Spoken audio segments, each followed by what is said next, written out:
Nasunog ang bahagi ng main office ng Cotabato Electric Cooperative o Cotelco sa Matalam, Cotabato. Nag-brownout sa ilang lugar dahil pinatay ang main line ng kuryente. Naibalik din ang power supply kalaunan. Tumagal ng 2 oras ang sunog na mahigit 15 milyong piso ang tinatayang halaga ng pinsala. Patuloy na inimbestigahan ang sanhi ng sunog. Good news! Asahan pumuli ang rollback sa presyo ng petrolyo sa Madtes. At sa tansya ng Uni Oil, asahan ang 70 hanggang 70 sentimo kada litrong rollback sa gasolina. 50 hanggang 80 sentimo naman ang posibleng bawas sa kada litro ng diesel. Ang sa Energy Department, may epekto sa presyuhan ang posibilidad ng oversupply ng crudo dahil sa paglago ng inventaryo ng Amerika at pahiwatig ng Saudi Arabia na magdaragdag sila ng oil output. Nakikita ring hihina ang demand sa langis dahil sa bago-bagong tariff policies ng Amerika.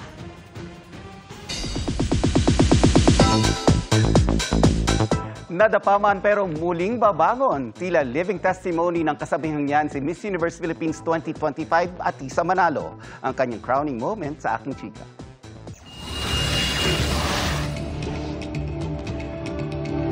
The Miss Universe Philippines 2025 is Quezon Province! Congratulations! From one Manalo to another Manalo. Si Atisa Manalo ng Quezon Province ang bagong Miss Universe Philippines. Ipinasa ang corona sa kanya ni Miss Universe Philippines 2024 Chelsea Manalo. Ikalawang sabak na ito ni Atisa sa Miss Universe PH. Last year, si Atisa ang Miss Cosmo Philippines 2024 at nakapasok sa top 10 ng international pageant. Habang sa Binibining Pilipinas 2018, siya ang naging pambato ng Miss International at naging first runner-up. And now that the universe finally conspired para makuha niya ang mailap na corona, si Atisa na ang kinatawan ng Pilipinas sa Miss Universe 2025 this November sa Thailand. I'm very happy, but I'm also overwhelmed. Parang hindi pa nagsisink in masyado sa akin. Finally, I'm so happy. Thank you for all the support and love. I really felt it all throughout. At kahit nadapa siya sa evening gown competition, Hindi ko nga alam eh. I think I'm still on adrenaline. I don't know kung kamusta yung pa ako, but laban lang. ito rin ang naging defining moment ng strength niya sa question and answer. I fell a while ago on stage. And the thing with me is, whenever I fall in life, I always make sure I come back stronger.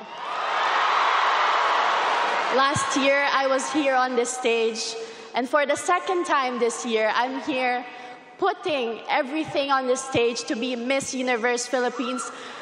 First runner-up si Winwin Marquez, si Ileana Marie Aduana ang second runner-up, Chelsea Fernandez ang Miss Cosmo Philippines 2025, si Gabriela Carvalho ang Miss Eco International Philippines 2025, at Miss Supranational Philippines 2025 si Katrina Liegado.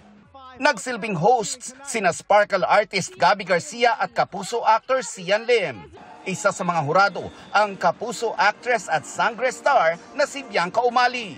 Mapapanood ang Miss Universe Philippines Coronation Night sa GMA at GTV bukas, May 4. And that's my chika this Saturday night. Ako po si Nelson Canlas.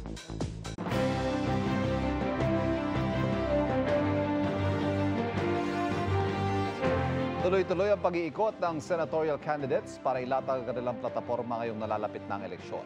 Nakatutok si JP Soriano. Susuportahan daw ni Congresswoman Camille Villar ang agricultural sector. Sa Marikina City, pagtaas ng minimum wage ang ipinaglaban ni Jerome Adonis. Traffic management at mass transportation ang tututukan ni Benhur Abalos. Early childhood care ang tinalakay ni Mayor Abby Binay. Edukasyon ang binigyang diin ni Ping Lacson.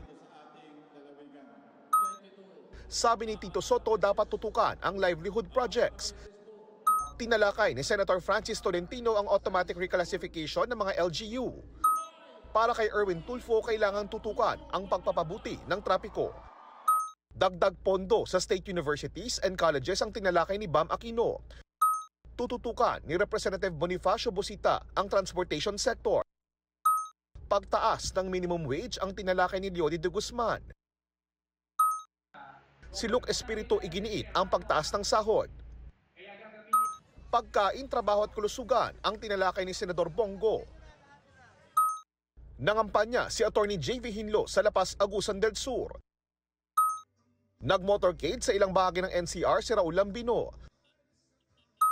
Nag-motorcade si Liza Masa sa hometown niya na San Pablo, Laguna. Palalawakin ni Kiko Pangilinan ang food security at agricultural programs. Sa Tagoloan, Misamis Oriental, nag-ikot si Ariel Quirubin. Nangampanya sa Quezon si Senator Bong Revilla. Si Willie Revillame sa San Jose, Nueva Ecija nag-ikot. Patuloy naming sinusundan ang kampanya ng mga tumatakbong senador sa eleksyon 2025. Para sa GMA Integrated News, JP Soriano, nakatutok 24 oras.